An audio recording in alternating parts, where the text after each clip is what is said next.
नमस्कार बच्चों। आज का विचार, इस दुनिया में असंभव कुछ भी नहीं। हम वो सब कर सकते हैं जो हम सोच सकते हैं, और हम वो सब सोच सकते हैं जो आज तक हमने नहीं सोचा। तो इसलिए अच्छा सोचिए और उसे संभव बनाइए, उसे सफल बनाइए, उसे करके दिखाइए। आज हम पढ़ेंगे चतुर्थः पाठः कल्पतरुः, जिसका द्वितीय भाग है। प्रथम भाग में आपने पढ़ा कि कल्पतरु एक ऐसा वृक्ष है जिससे सभी प्रकार की इच्छाओं की कामनाओं की पूर्ति हो जाती है। और भूमि पर जीमूत केतु इस नाम के विद्याधरपति थे, जिन्होंने उस वृक्ष की पूजा की। उनके पूर्वजों के द्वारा उनके घर के उद्यान में ये वृक्ष लगाया गया था। तो उनके घर में जीमूत वाहन नाम का पुत्र जन्म हुआ, और वह महान दानवीर और अच्छा था, बहुत मतलब दयावान था। तो उसको युवराज बना दिया गया। तो एक दिन जब उसको युवराज पद पे बिठाया गया, तो उनके मंत्री ने, उनके पिता ने उनको समझाया कि आपको अच्छे-अच्छे कार्य करने चाहिए और इस वृक्ष की आपको सदा ही पूजा करनी चाहिए। तो जब उनको उस कल्प वृक्ष की महिमा का पता चला कि वृक्ष ऐसा है, तो उन्होंने वो अपने पिता के पास गए और उनसे जाकर के कहते हैं, एकांत में जाकर के कहा, आगत्य च सुखम आसीनम पितरम एकांते न्यवेदयत। आगत्य और आकर के सुखम आसीनम, सुख पूर्वक बैठे हुए अपने पिता से एकांते न्यवेदयत, एकांत में उन्होंने बोला। क्या बोला? तात त्वं तु जानासि एव यद् अस्मिन् संसार सागरे अशरीरम इदं सर्वं धनं वीचिवत चंचलम। वो बोलते हैं जीमूत वाहन कि पिताजी, आप तो जानते ही हैं कि इस संसार रूपी सागर में अपार्थिव ये जो धन है वो कैसा है? सभी प्रकार का धन वीचिवत चंचलम, लहरों के समान चंचल है। यानी कि लहरें उठती हैं और तुरंत एकदम शांत हो जाती है, तो लहरों के समान वो चंचल है। एकः परोपकार एव अस्मिन् संसारे अनश्वरः, और एक परोपकार ही है इस संसार में जो क्या है? अनश्वर। अनश्वर है, कभी न नष्ट होने वाला है। यो युगांत पर्यंतम यशः प्रसूते, जो युगों युगों तक क्या है? यश को फैलाता है।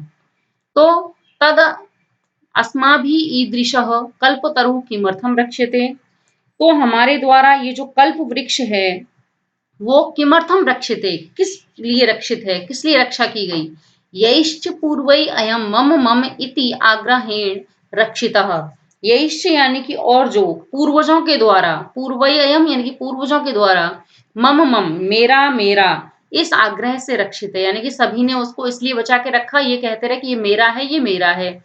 ते इदानीम कुत्र गतः, वे अब कहाँ चले गए? जो ये कहते थे कि वृक्ष मेरा है, ये मेरा है, वो अब कहाँ चले गए? तेषां कस्ययम्, उनका किसका है? अस्य वा केते, अस्य इसका, अथवा कौन है वे? तस्मात् परोपकारी, परोपकार एक फल सिद्धये त्वद आज्ञया इमं कल्प पादपम आराधयामि। इसलिए, तस्मात् इसलिए, परोपकार यानी कि एक परोपकार फल की सिद्धि के लिए, परोपकार एक फल सिद्ध है, परोपकार एक फल की सिद्धि के लिए, त्वद आज्ञा यानी कि तुम्हारी आज्ञा से, इमम कल्पपादमम इस कल्प वृक्ष की आराधना करता हूँ, आराधयामी आराधना करता हूँ, यानी कि आपकी आज्ञा से ही, परोपकार एक फल की सिद्धि के लिए, यानी कि सिर्फ परोपकार ही करना, उसके लिए मैं इस कल्प वृक्ष की पूजा करता हूँ, आराधना करता हूँ।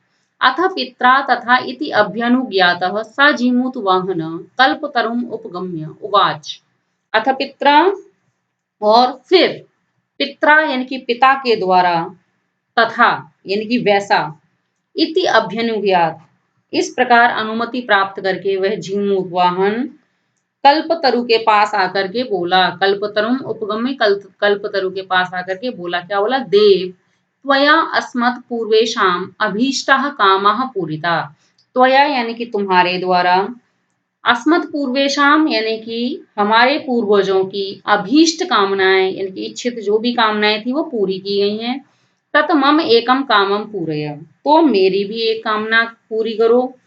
यथा पृथ्वीम दरिद्राम पश्यामि तथा करोतु देव इति। यथा यानी कि जैसे, पृथ्वीम यानी कि पृथ्वी को, अदरिद्राम यानी कि दरिद्रहीन देखता हूँ, वैसा करो। यानी कि मैं पृथ्वी को जैसे दरिद्रहीन देखता हूँ वैसे ही कर दो, यानी कि इस पृथ्वी पर कोई भी गरीब ना रहे, कोई भी निर्धन, कोई भी दरिद्र ना रहे। मैं ऐसी इस पृथ्वी को देखना चाहता हूँ, तो ऐसे ही तथा करोतु देवी, वैसे ही आप इसको कर दो। एवं वादिनी जीमूत वाहने त्यक्तस्त्वया एषो अहम यातो अस्मि इति वाक् तस्मात् तरो उद्भूत। एवं वादिनी जीमू जीमूत वाहने, जीमूत वाहन के ऐसा बोलने पर, त्यक्त त्वया यानी कि तुम्हारे द्वारा, त्यक्त एषो अहम यातो अस्मि, अब मैं जाता हूँ, तुम्हारे द्वारा त्यक्त यानी कि त्यागा गया, मैं जाता हूँ। इति वाक्, इस प्रकार से जो वाणी थी, तरो उद्भूत, उस वृक्ष से वाणी उत्पन्न हुई, ऐसा उस वृक्ष से वाणी आई, आवाज आई। छड़ेन च स कल्पतरुः दिवम समुत्पत्य भुवि तथा वसूनि अवर्षत। छड़ेन, और क्षण भर में क्या हुआ, स कल्पतरु, उस कल्प वृक्ष ने, दिवम समुत्पत्य, स्वर्ग में छलांग कर, स्वर्ग में उछल कर, भुवि तथा वसूनि, पृथ्वी पर इतना धन बरसाया, भुवि तथा वसूनि अवर्षत, भुवि यानी कि पृथ्वी पर इतना धन बरसाया, यथा न कोऽपि दुर्गत आसीत्, जिससे कोई भी निर्धन नहीं रहा। ततः तस्य जीमूत वाहनस्य सर्वजीवानुकंपया सर्वत्र यशः प्रतितम्। और फिर क्या हुआ, उस जीमूत वाहन का जो यश था, सर्वजीवानुकंपया यानी कि सब प्राणियों की कृपा से, सब और सर्वत्र यश प्रसिद्ध हो गया, और सभी प्रकार के लोगों की कृपा से उसका जो यश था वो सभी जगह फैल गया। इसका मतलब जो जीमूत वाहन था वो हर ओर प्रसिद्ध हो गया था, फेमस हो गया था। तो उसने स्वयं के लिए वहां उस वृक्ष से कुछ नहीं मांगा, उसने सिर्फ प्राणियों के लिए, परोपकार के लिए उसने मांगा, दूसरों परोपकार करने के लिए उस वृक्ष से मांगा। जबकि उसके जो पहले वाले पूर्वज थे, उन्होंने क्या किया, सिर्फ उससे वो धन मांगते रहे थे, थोड़ा बहुत, लेकिन इसने सिर्फ एक बार में सब कुछ मांग लिया, वो भी दूसरों के लिए, स्वयं के लिए कुछ भी उसने नहीं मांगा। तो ऐसा था जीमूत वाहन। धन्यवाद।